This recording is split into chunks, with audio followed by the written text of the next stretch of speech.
And it is now my great honor to introduce the President-elect of the United States of America, Joe Biden.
My fellow Americans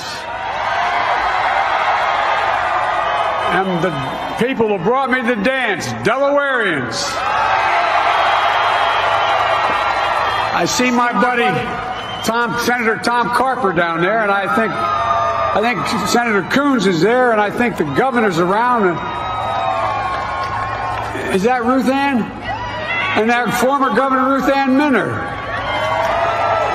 Most importantly, my sisters-in-law and my sister Valerie. Anyway. Folks, the people of this nation have spoken. They've delivered us a clear victory, a convincing victory, a victory for we the people. We've won with the most votes ever cast on a presidential ticket in the history of the nation. 74 million.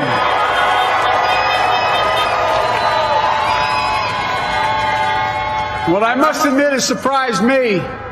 Tonight, we're seeing all over this nation, all cities and all parts of the country, indeed across the world, an outpouring of joy, of hope, renewed faith in tomorrow, bring a better day. And I'm humbled by the trust and confidence you placed in me. I pledge to be a president who seeks not to divide, but unify. Who doesn't see red states and blue states, only sees the United States.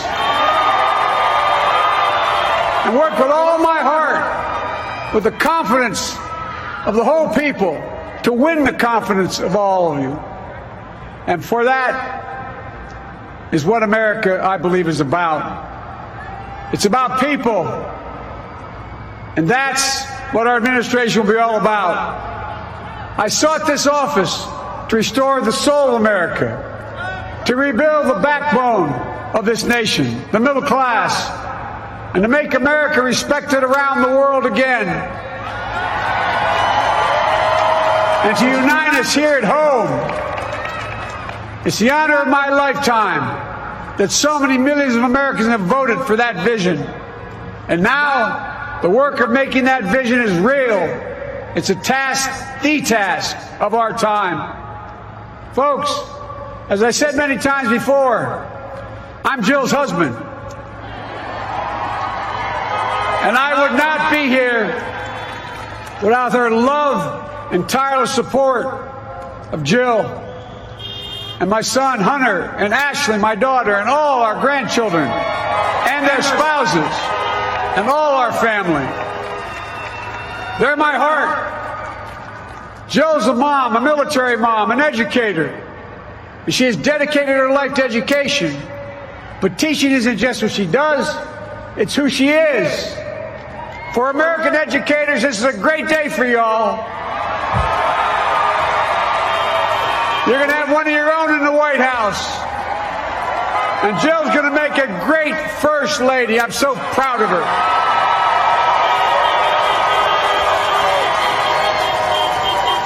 And I'll have the honor of serving with the fantastic Vice President who you just heard from, Kamala Harris, who makes history as the first woman, first black woman, the first woman from South Asian descent, the first daughter of an immigrant ever elected in this country. Don't tell me it's not possible in the United States. It's long overdue. And we're reminded tonight of those who fought so hard for so many years to make this happen. But once again, America's bent the arc of the moral universe more toward justice. Kamala, Doug, like it or not, your family, you become an honorary Biden, there's no way out. All those of you who volunteered and worked the polls in the middle of this pandemic, local elected officials, you deserve a special thanks from the entire nation. And to my campaign team and all the volunteers and all who gave so much of themselves to make this moment possible, I owe you. I owe you. I owe you everything. And to all those who supported us, I'm proud of the campaign we built and ran. I'm proud of the coalition we put together, the broadest and most diverse coalition in history. Democrats, Republicans, Independents, progressives, moderates, conservatives, young, old, urban, suburban, rural, gay, straight, transgender, white, Latino, Asian, Native American. I mean it, especially those moments, and especially those moments when this campaign was at its lowest ebb. The African American community stood up again for me. You always had my back, and I'll have yours. I said at the outset, I wanted to represent this campaign to represent and look like America. We've done that. Now that's what I want the administration to look like and act like. For all those of you who voted for President Trump, I understand the disappointment tonight. I've lost a couple times myself. But now, let's give each other a chance. It's time to put away the harsh rhetoric, lower the temperature, see each other again, listen to each other again. And to make progress, we have to stop treating our opponents as our enemies. They are not our enemies. They are Americans. They are Americans. The Bible tells us to everything there is a season, a time to build, a time to reap and a time to sow, and a time to heal. This is the time to heal in America.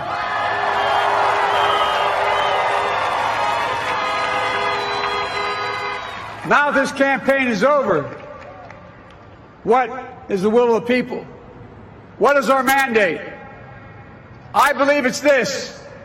Americans have called upon us to marshal the forces of decency, the forces of fairness, to marshal the forces of science and the forces of hope in the great battles of our time. The battle to control the virus, the battle to build prosperity, the battle to secure your family's health care, the battle to achieve racial justice and root out systemic racism in this country, and the battle to save our planet by getting climate under control, the battle to restore decency, defend democracy, and give everybody in this country a fair shot. That's all they're asking for, a fair shot. Folks, our work begins with getting COVID under control. We cannot repair the economy, restore our vitality, or relish life's most precious moments, hugging our grandchildren, our children, our birthdays, weddings, graduations, all the moments that matter most to us until we get it under control. On Monday, I will name a group of leading scientists and experts as transition advisors to help take the Biden-Harris COVID plan and convert it into an action blueprint that will start on January the 20th, 2021. That plan will be built on bedrock science. It will be constructed out of compassion, empathy, and concern. I will spare no effort, none, or any commitment to turn around this pandemic. Folks, I'm a proud Democrat, but I will govern as an American president. I'll work as hard for those who didn't vote for me as those who did. Let this grim era of demonization in America begin to end here and now.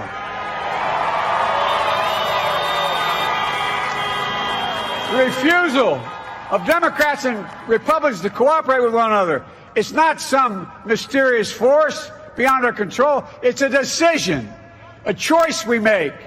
And if we can decide not to cooperate, then we can decide to cooperate. And I believe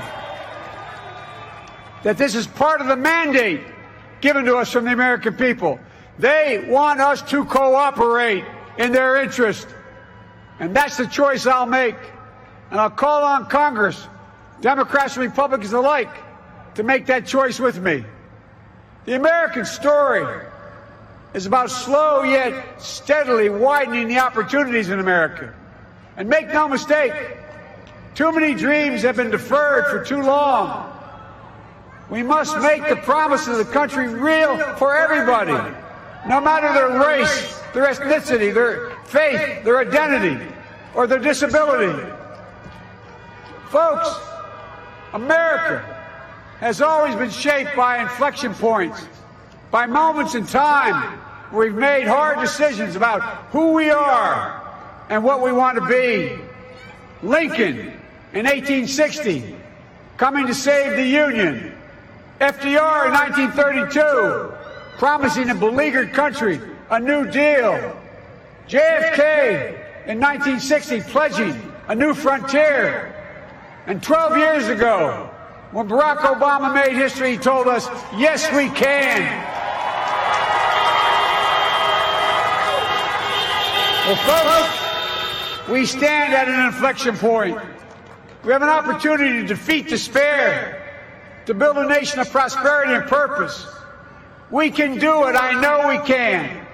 I've long talked about the battle for the soul of America. We must restore the soul of America. Our nation is shaped by the constant battle between our better angels and our darkest impulses. And what presidents say in this battle matters. It's time for our better angels to prevail. Tonight, the whole world is watching America. And I believe at our best, America is a beacon for the globe. We will lead not only by the example of our power, but by the power of our example.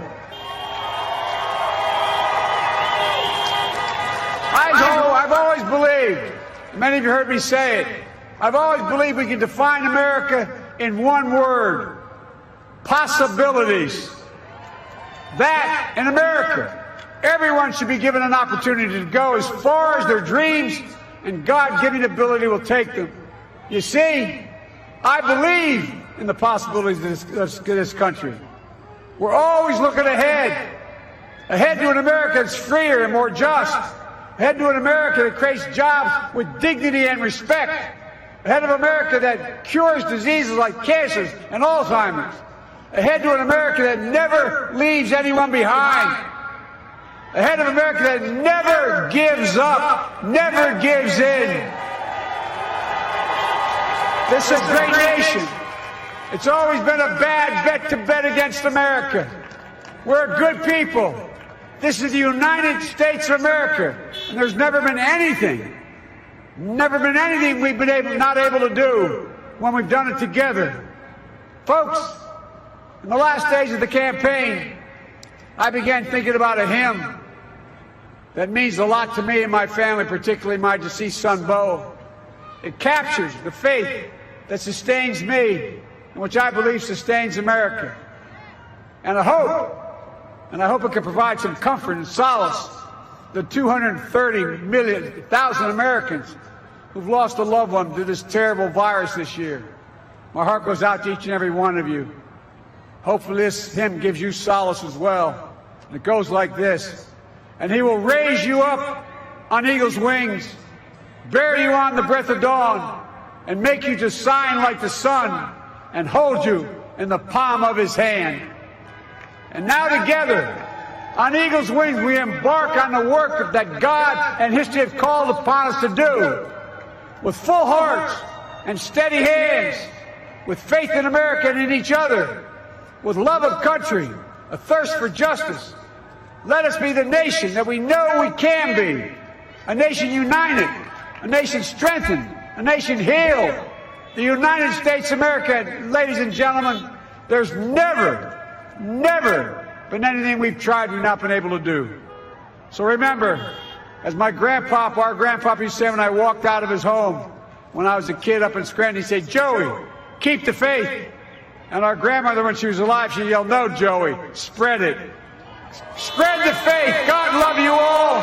May God bless America, and may God protect our troops." Thank you, thank you, thank you.